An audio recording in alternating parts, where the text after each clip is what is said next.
El origen del zapato se remonta a los tiempos más pretéritos de la existencia del hombre. La dureza del suelo, los matorrales, el calor ardiente del desierto o el frío de la nieve y el hielo hicieron que el hombre primitivo adquiriese muy pronto conciencia de que le era necesario protegerse los pies.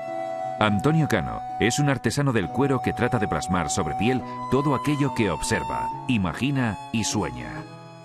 Bueno, pues como ejemplo de patronaje y lo que diseñaba esta gente, tenemos lo que eran botas cortas, que este era un patrón básico para muchos tipos de bota que se pueden encontrar en museos. Sí que es fundamental que nunca estaba el talón cortado. Entonces, el zapato que nos va a ocupar hoy está dividido en dos piezas, que sería la pala delantera y la talonera. Entonces esto va unido por uno de los lados y en el lado interior es donde se cierra y queda montado el zapato. Ahora mismo estoy preparando un hilo para coser, en este caso es de 4 cabos, un poquito gordos. Se saca punta en los dos extremos del hilo porque hay que coser siempre con 2 agujas para hacer el cosido más firme y bien sujeto. Entonces, bueno, ya tenemos las 2 puntas lo más finas posibles. Ahora hay que untar todo el hilo con pez para que tenga más fuerza. Y luego también cuando el hilo pasa por el agujero del cuero, la pez se queda y entonces lo que hace es sellar y al mismo tiempo da mucha firmeza al cosido. Lo primero que hay que hacer ahora es poner el pelo de jabalí. Ahora que están bien impregnadas de pez, lo fijará. Siempre se buscan pelos de jabalí, ¿ves? Aquí tengo un mazo, que han de ser de pelos de la zona del espinazo que son más fuertes y más rígidos. Se empieza enrollando hacia la punta, lo más fino, lo más preto posible. Una vez que lo hemos dejado bien preto aquí en la punta, se le da la vuelta y se empieza a trenzar hacia atrás, procurando que las vueltas queden pegadas para que no queden resquicios, que se pueda mover el hilo y que quede sobre todo bien sellado con la pez. Para que las cerdas queden bien sujetas al hilo de cáñamo, hay que ligar varios nudos. Además de impregnar el hilo con pez, será necesario aplicar cera virgen para que la hebra se deslice fácilmente y no entorpezca la labor de cosido. Bueno, pues el hilo ya está. Y entonces ahora ya se podría empezar a coser cualquier pieza que tengamos preparada. Una vez preparado el hilo, Antonio recorta las piezas de cuero de acuerdo con los patrones diseñados. En el tema del calzado utilizo becerro engrasado y luego pieles de vaca para las suelas. Antiguamente se utilizaba más el cordobán, que era piel de cabra.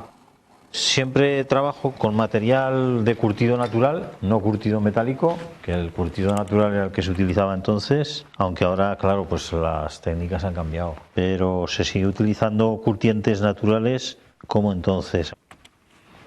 Bueno, pues ya tenemos las 2 piezas del zapato y ahora habrá que unirlas.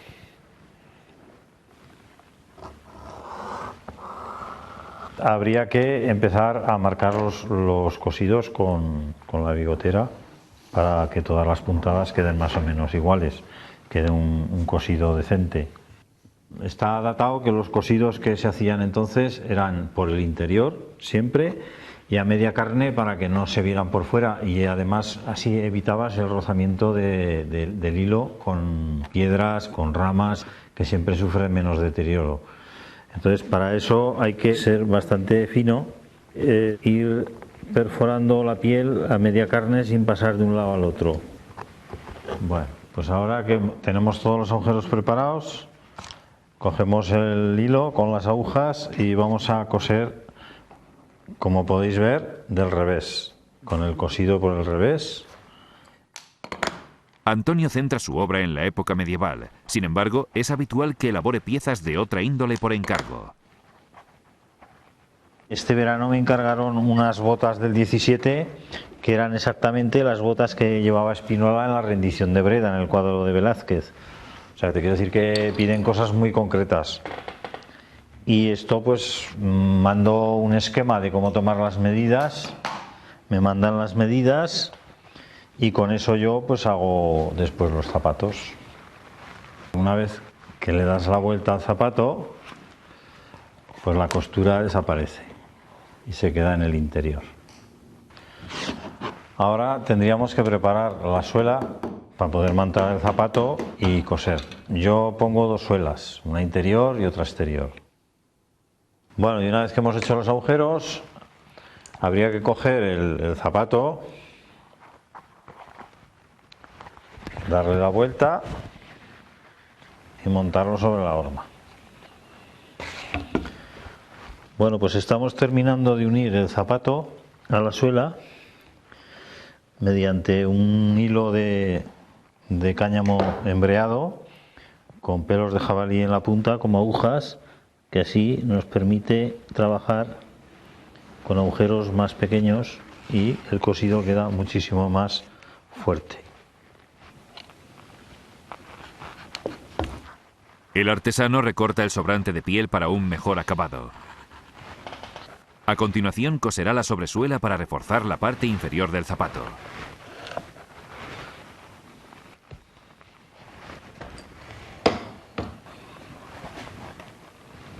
Una vez cosido el zapato, Antonio debe humedecerlo en agua templada hasta que se ablande y poder así darle la vuelta.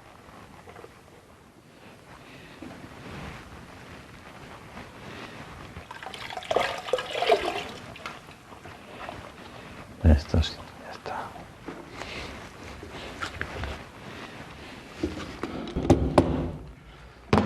Bueno, pues ahora habría que dejar asentar el zapato y secar y ya estaría terminado.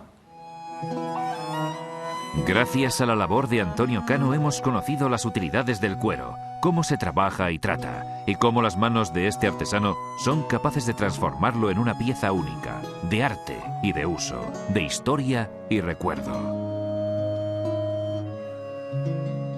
Soy Eugenio Monesma, director y productor del documental que acabas de ver. Si te ha gustado, te animo a que te suscribas activando las notificaciones desde la campanita y así podrás disfrutar de los cientos de documentales que ya tengo en el canal y de los que semanalmente voy a ir subiendo.